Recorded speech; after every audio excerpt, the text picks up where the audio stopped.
მოგესალმებით, დღეს ვისაუბრებთ ეგვიპტეზე. ძველი წელთაღრიცხვით მე-4 ათასწლეულის შუახანებიდან ეგვიპტეში ისევე როგორც მესოპოტამიაში თემების გაერთიანების პროცესი დაიწყო.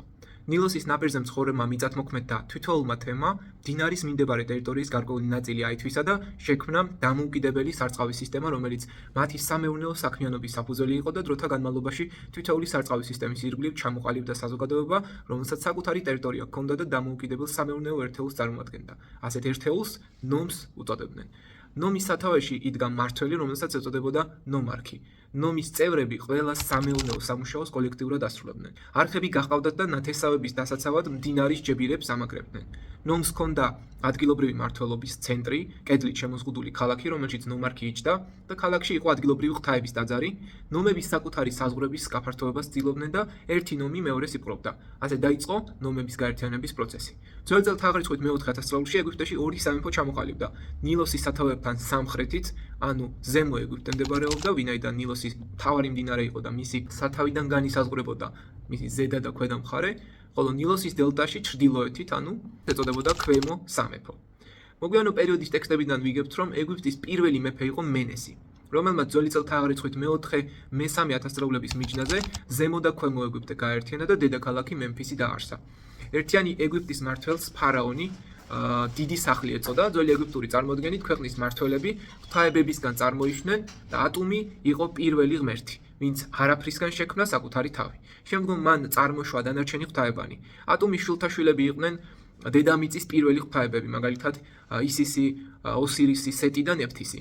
ამ ოთხისგან წარმოდგა შემდგომ ყველა ფარაონი, რომლებიც ქვეყანას მართავდნენ და ყველა ფარაონი ღვთაება ჰორის, ანუ ოსირისის შვილი განსხეულებას წარმოადგენდა. შესაბამისად, ძველი ეგვიპტის მმართველობა ცენტრალიზებული თეოკრატიული მონარქია იყო, რადგან ფარაონი ქვეყნის მართვას ღვთაებათა სახელით აწარმოებდა და ადამიანებსა და ღვთაებებს შორის იგი წარმოადგენდა შუამავალს.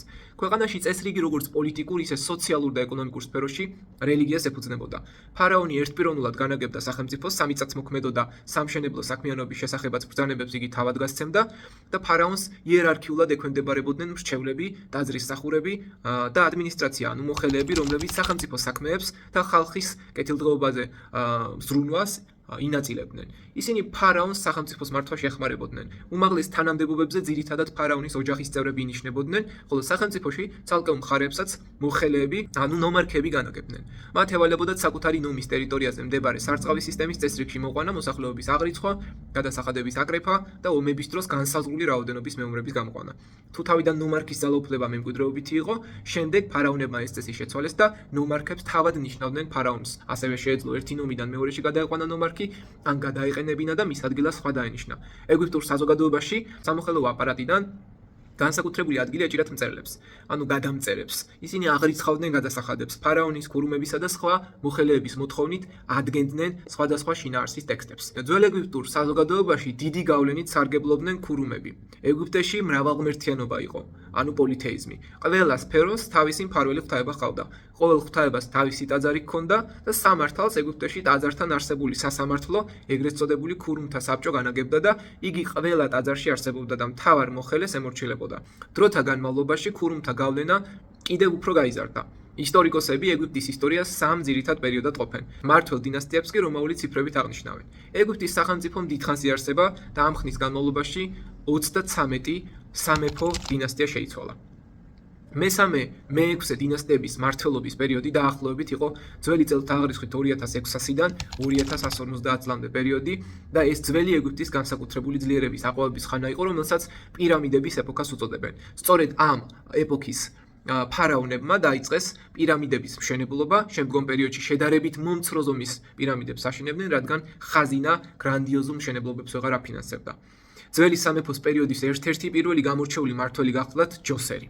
მის სახელზე აგებული იყო ეგრეთ წოდებული საფეხურებიანი პირამიდა, პირველი დიდი ქვის ნაგებობა ეგვიპტეში. ვინაიდან მანამდე სამშენებლო მასალად მხოლოდ ხეს იყენებდნენ, ცნობილია ამ პირამიდის არქიტექტორის სახელით, რომელსაც ერქვა იმჰოტეპი. ძველი სამეფოს ხანას განეკუთვნება ფარაონ ხეოფსის პირამიდაც, რომელიც მსოფლიოს 7 საოცრების სიაშია შესული და სუსტწორად მახსოვს 282 მეტრია. დაახლოებით ძველი წელთაღრიცხვით მე-3 ათასწლეულის დასასრულს დაიწყო ძველი სამეფოს დაცემა, შინაომები თითქმის 2 საუკუნეს გაგრძელდა და ძველი წელთაღრიცხვით მე-18 საუკუნეებში ერთიანი ძლიერი სამეფო კვლავ აღდგა. ამ პერიოდს შუა სამეფოს ხანას ეძახიან.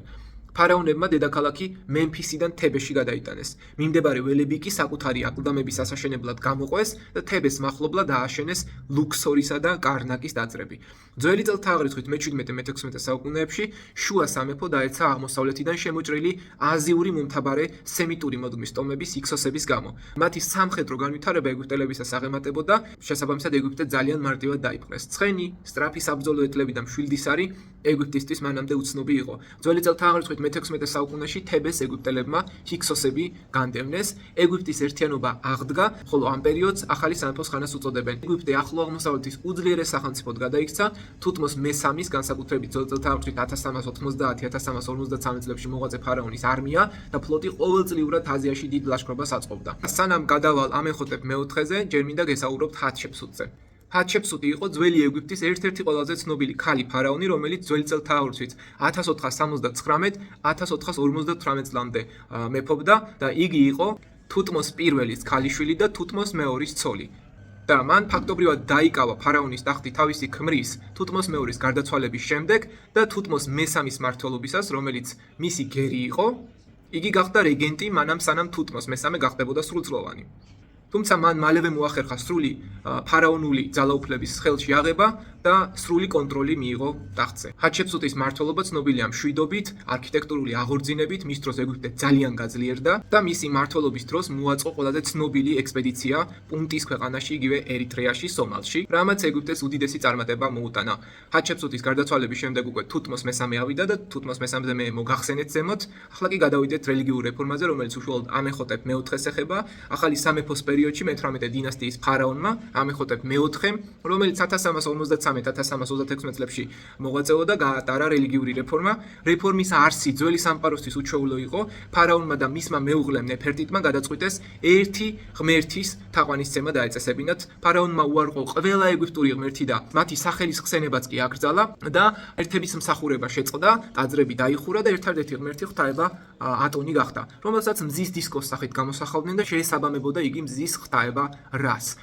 ფარაონმა ყველა ძველი ღმერთის სახელისა და ზოგიერთი გამოსახულებაც კი წაშალა და ახალი ღმერთის პატივსაცემად ფარაონმა სახელი შეიცვალა და დაირქვა ეხნატონი, იგივე ახენატენი, ასევე ააშენა ახალი დედაქალაქი ახეტატონი, რომელიც ამარნას სახელითაა ცნობილი და მთელ ეგვიპტეში დაიწყეს ატონის ტაძრების აგება. ამ ტაძრებს ფარაონმა გადასცა ვრცელი მიწები, თავდაპირველად ატონის უმაღლესი ქურუმი თავად ეხნატონი გახდა, მაგრამ შემდგომ ეს ფუნქცია თავის დაახლოებულ პირ მერირას გადასცა და ძველ ქურუმთა წრე ღვთაება ატონის ქურუმებმა ჩაანაცვლეს. ძირითადად სწორედ ისინი წარმოადგენდნენ შემდგომ უკვე ფარაონის დასაყრდენ ფენას. ეხნატონის რეფორმები დროებითი აღმოჩნდა, მისი გარდაცვალების შემდეგ ქურუმებმა ძველი ღმერთების კულტი აღადგინეს, მათი ბრძანებით ეხნატონისა და ნეფერტიტის სახელები ეგვიპტეში ისევე იდევნებოდა როგორც მანამდე. თავად ისინი დევნიდნენ ეგვიპტურ ღმერთებს, ფარაონის ქანდაკებები გაანადგურეს, მისი სახელი ფარაონთა სიიდან ამოშალეს და მტრად და ბოროტმოქმედად მოიხსენებდნენ. ეხნატონის რეფორმა ისტორიაში მონოთეიზმის შემოღების პირველი წარმატებული მცდელობა იყო. ახლა კითხრობას განვაგრძობ ტუტანხამონზე. ტუტანხამონი ძველი წელთაღრიცხვით 1332-1323 წლებში მოღვაწეობდა. იგი იყო ახალგაზრდა ფარაონი მე-18 დინასტიიდან და აღსასრულს მიაღწია მხოლოდ 18 წლის ასაკში. მართვის ძალიან მოკლე პერიოდში სცადა მამამისის რელიგიური რეფორმის შეცვლა და ამენის კულტის აღდგენა. მისი ისტორიული მნიშვნელობა მეტად სიმბოლურია, მას სხვაგვარად დაკარგულ ბიჭსაც უწოდებენ, რომელმაც სიმშვიდე შეიტანა სხვათა შორის რელიგიურ ქაოსში და მისი აკლდამის აღმოჩენა 1922 წელს ჰოვარდ კარტერის მიერ მსოფლიოში ერთ-ერთ ყველაზე დიდ არქეოლოგურ აღმოჩენად შეიძლება მოვიაზროთ. რაც შეეხება რამზეს მეორეს, ძველი წელთაღრიცხვით 1279-1213 წლებში მოღვაწეობდა და იგი იყო მე-19 დინასტიის ერთ-ერთი ყველაზე ძლიერი ფარაონი, სახელგანთქმული თავისი სამხედრო კამპანიებით, მაგალითად კადეშის ბრძოლა ხეთებთან, ასევე მშენებლობებით, ანუ აბუსიმბელი, ლუქსორის ტაძრები და შთამბეჭდავი ხანგრძლივი მმართველობით და მისი მეფობა ეგვიპტის ბოლო დიდებული აყვავების ეპოქას აღნიშნავს. შემდეგ საუკუნეებში დაიწყო სუსტი მმართველობის მოსვლა ხელისუფლებაში და ეკონომიკური კრიზისი და საგარეო თავდასხმები უფრო გაძლიერდა. საბოლოო ჯამში გვიანდელი ახალი სამეფოს შემდეგ დაიწყო ეგვიპტის ნელ-ნელა დაცემა, უცხო დამპყრობლები, მათ შორის ლიბიელები, ნუბიელები, ასურელები და ბოლოს სპარსელები თანდათან აკონტროლებდნენ ნილოსის ქვეყანას და ბერძნულ-რომაული პერიოდიდან მოყოლებული ეგვიპტე დამოუკიდებლობას ვეღარ იბრუნებს და საბოლოო ჯამში მას ახალი წელთაღრიცხვით მე-7 საუკუნეში არაბები დაიპყრობენ. ეგვიპტელთა შთამომავლებად მიჩნეულები არიან კოპტები, გამორჩეული ისტორიკოსი, რომელსაც მანეთონი ერქვა, გვაწვდის ცნობებს ეგვიპტის შესახებ და ნილოს უწოდებდა ჰეროდოტე ნილოსის ნობაც. ასევე სხვადასხვა სპარსულ წყაროებში მისრეთად არის მოხსენებული ეგვიპტე. ეს იყო ეგვიპტის შესახებ შეძლების დაგვარად მოკლე მიმოხილვა.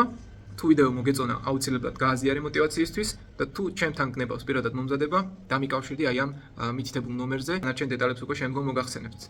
დაგემშვიდობებით, მომავალ შეხვედრამდე.